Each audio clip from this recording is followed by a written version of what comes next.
Donald, congratulations first of all for having your movie screened. Thank you. Thanks for having me. No, it was great. I loved watching it, and I'll take 2 minutes just to give you a little bit of background. Sure. We are 4 siblings too, a sister and 3 brothers, just like you guys are. And we had some domestic issues in our family too. My father was not the same case, but there was issues. I've never had the courage to come out and tell that story. So I want to ask you first off, how did you find that courage to share something that was so close to all 4 of you, yet there's a strong message across it. Finding that courage after all, how did you do it?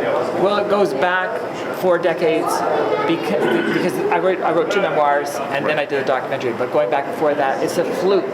I didn't want to talk, I didn't want to do anything, but it has to do with a detective coming to our house, interviewing us about another case. And I just happened to say when I was 19, well, do you think that he could get charged for the abuse?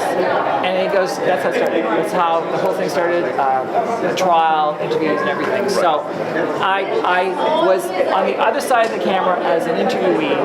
I didn't like how that story went, so I learned the biz and became on the other side so I could tell my own story. So I encourage people to own their own story. Absolutely. And then you're never sensationalized. So I'll talk a little bit about the challenges of, because we asked this question to everyone, whoever's a filmmaker, there's obviously challenges, budget constraints, time, editing. Were there any major challenges when putting this all together? It is quite a masterpiece, it must have taken some time.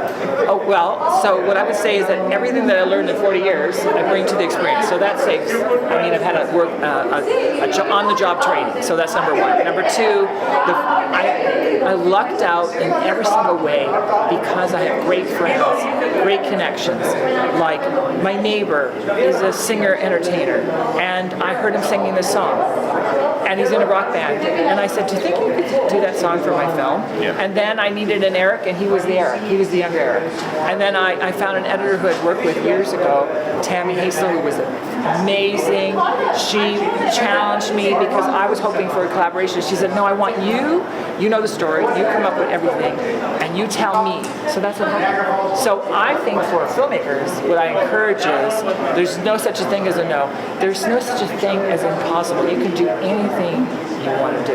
That's how a no is never a no for me. It's a maybe.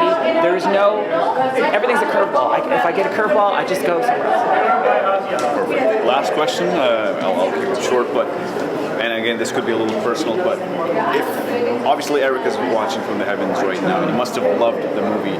If he was here, or if you knowing him, your brother as well as you do, what would he want to say to you? Oh, absolutely. He'd say, I want more about me.